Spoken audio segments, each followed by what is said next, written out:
मध्य प्रदेश से मामा की होगी छुट्टी, कांग्रेस नेता मोहन तिवारी का दावा।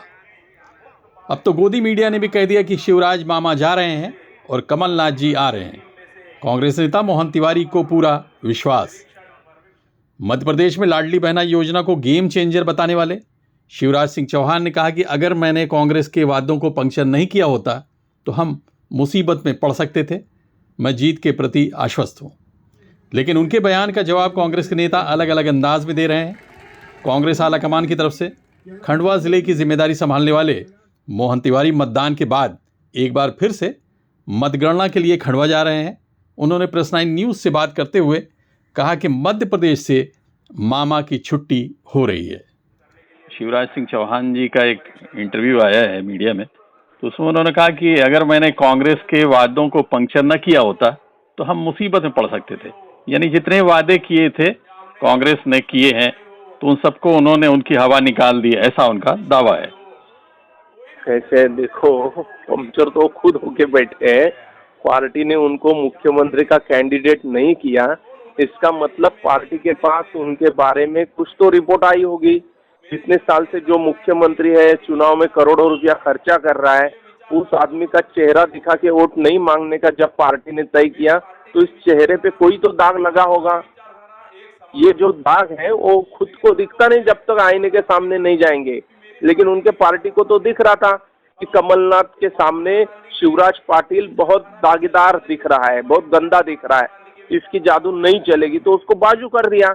अब खुद को वापस सीएम के रेस में लाने के लिए, पार्टी के सामने पिक्चर क्रिएट करने के लिए वो ये बोल रहा है कि मैंने हवा निकाल दी है, ताकि अगर कभी कांग्रेस को कम पड़े, सीट कम आई तो फिर वो दावेदार रहे। ये उसका उद्देश्य है।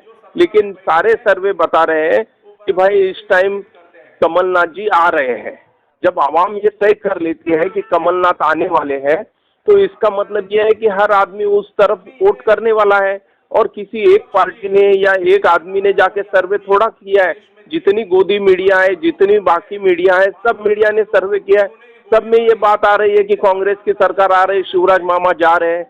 ऐसा देखने के बाद सारे लोगों ने ये तय कर लिया है कि भाई अब कांग्रेस को जिताना है, बस हो गया मामा।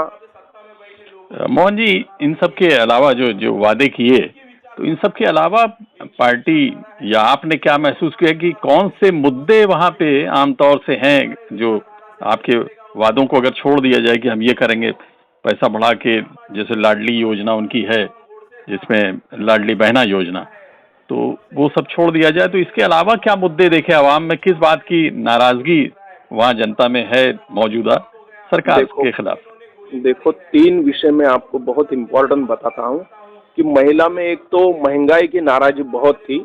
गैस सिलेंडर राजस्थान में 500 में मिल रहा है, पड़ोसी राज्य में छत्तीसगढ़ में 500 में मिल रहा है, और मामा गए 15 साल से 1200 और 1400 में बेच रहा है। ये एक महिलाओं में नाराजगी थी महंगाई की। दूसरी नाराजगी थी किसानों में कि किसानों का कर्जा कांग्रेस ने आते ही माफ कर दिया। मामा 30 साल से वहाँ बैठा है, 15 साल 18 साल से, वो कोई 1 रुपया कर्जा माफ नहीं कर रहा है। रही खाद की बात कि जब खाद की जरूरत है किसान को तब खाद दे नहीं रहे, और चुनाव के टाइम पे पंत प्रधान का फोटो लगा के खाद दे रहे।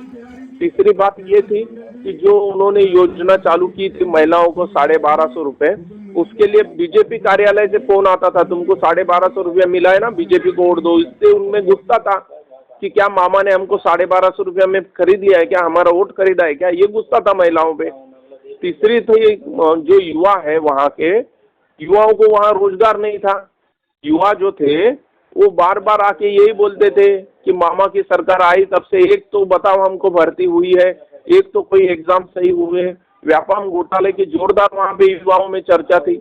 और तीसरी बात मैं खंडवा के लिए स्पेशल बताऊं कि खंडवा में जो बाईपास नहीं हुआ है, जो सड़क बड़ी नहीं हुई, चौड़ी नहीं हुई, वहाँ पे जो बड़ी बड़ी गाड़ियां ट्रकें चलती है वो बीजेपी के कार्यकर्ताओं की जो ओवरलोड चल रही है और आते जाते लोगों को कुचल रही है। मैं 8 दिन भी नहीं हुआ वहाँ गया था तो म्युनिसिपालिटी महानगर पालिका है वहाँ, नगर पालिका, उसका एक कर्मचारी ट्रक के नीचे कुचला गया। तो ये हर 15 दिन में वहाँ होते हैं लोग बोले। तो ये जो व्यवस्था है ये सारी जनता वहाँ की देख रही थी कि भाई ये सारे जो ट्रक चल रहे हैं वो बीजेपी के कार्यकर्ता के हैं और ओवरलोड चल रहे हैं। एक तो सड़क नहीं है, सड़क है उसमें खड्डे हैं, बाईपास नहीं है, तो ये ट्रक सिटी के अंदर से जाते हैं, मार्केट के अंदर से जाते हैं, बाजार के अंदर से जाते हैं, आदमी कुचले जाते हैं और बीजेपी का एक कार्यकर्ता कुछ बोलता नहीं। 30 साल से वहाँ बीजेपी को आग बंद करके खंडवा में लोग वोट दे रहे हैं। इस बार उन्होंने तय किया है भाई हम वोट नहीं देंगे, क्योंकि 15 साल से जो वहाँ पे विधायक था उसके टिकट इन्होंने काट दी, और जो उन्होंने उम्मीदवार महिला दी वो वहाँ की नहीं है, वो बाहर की है, दूसरे जगह की है, पंदाना की। तो ये सब बातें खंडवा में नजर आई। भाजपा के साथ साथ कांग्रेस भी अपनी जीत के बढ़ चढ़कर दावे कर रही है। अब ये फैसला 3 दिसंबर को ही हो पाएगा, जब ईवीएम मशीनें सभी प्रत्याशियों के भाग्य का फैसला सुनाएंगी। Abid Naqvi, press 9 news, Mumbai.